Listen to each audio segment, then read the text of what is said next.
You know, guys were emotional. You know, tears were shed, and guys were upset, and it was hard to understand why this was happening at the time. You know, we are his family. You know, Beaver Nation is part of his family, so I understood why he came in. He was so choked up, and it was hard for him to speak, and it was a really emotional day for all of us. Beaver standout Ryan Nall reacting to the news that Gary Anderson is out as head coach. And here we are the day after asking the question, what is next for the Beaver football team, and why did Gary Anderson walk away? Carrie Eggers, the columnist for the Portland Tribune, has covered the Beavers for more than 15 years. You've really been an insider with this team, Carrie. First of all, what was your reaction when you heard it? I mean, I'd have bet any amount of money, Kathy, this would not have happened. I was shocked like everybody else, and you know, 2.5 years into a situation where things were not going well, but he had 4 more years on his contract, and really it takes 3 to 4 or 5 years to really establish a program nowadays. I couldn't have predicted it. You know, one of the other columnists in town mentioned that I believe he said that Coach Anderson had told him that he would stay there up until the point that he didn't think he could win in Corvallis, and his point was, is that the decision that Coach Anderson reached himself? I don't think so. I think what he felt was that it was better for the. First of all, I think this was a tremendous emotional experience for him this year. Everybody expected the Beavers to be better, and in fact, he certainly did.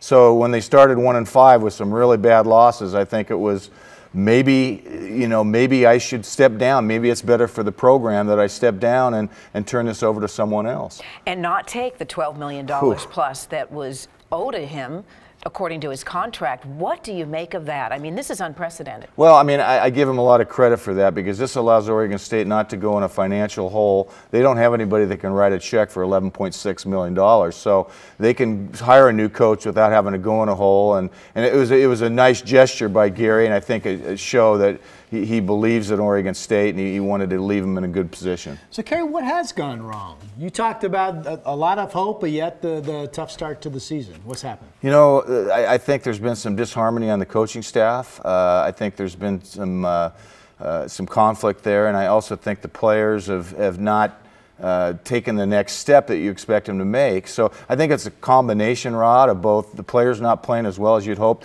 Their quarterback's out now, that doesn't help, but before that they weren't playing well. And then I think the coaches have to take part of that blame too.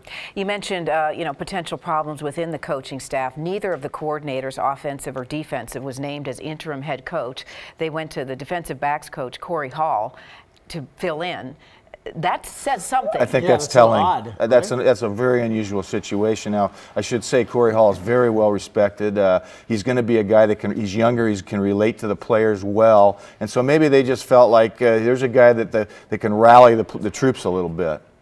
And going forward in terms of finding a new head coach, this timing is odd, but it could work in the Beavers' favors in terms of we're mid-season and they can start making some plans for a replacement. Where do they look? Well, first of all, they're probably going to get somebody that has been either an offensive coordinator or a head coach at a program that's in a bowl game, at least they hope. So they can't make any real announcement until, you know, January. But yeah, you can start the process. I think it'll help them.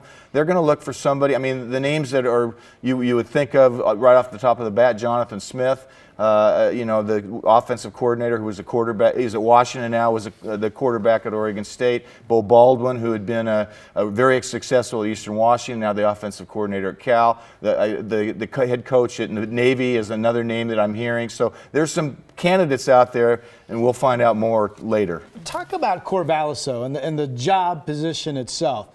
Facilities aren't bad. They redid the stadium some time back. I think Reeser is actually a very attractive stadium to go as a fan and watch a game.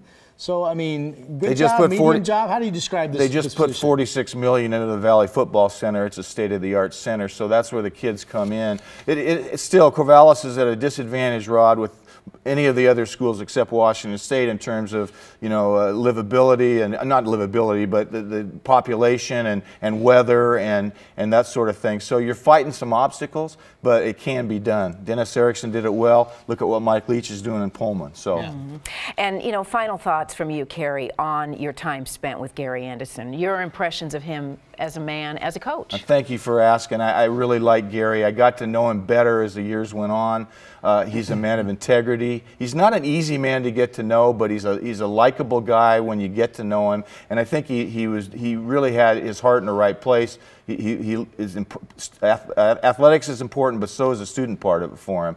And I think we saw that through the 2.5 years he was there. I'm going to miss him. I'm going to miss working with him, and I wish him well. Good man. Maybe you should call Columbia, Missouri. The University of Missouri might need a new head coach sometime soon. That's Rod's team, and he's having a tough season. Carrie Eggers from the Portland Tribune. Appreciate you stopping by and sharing your thoughts.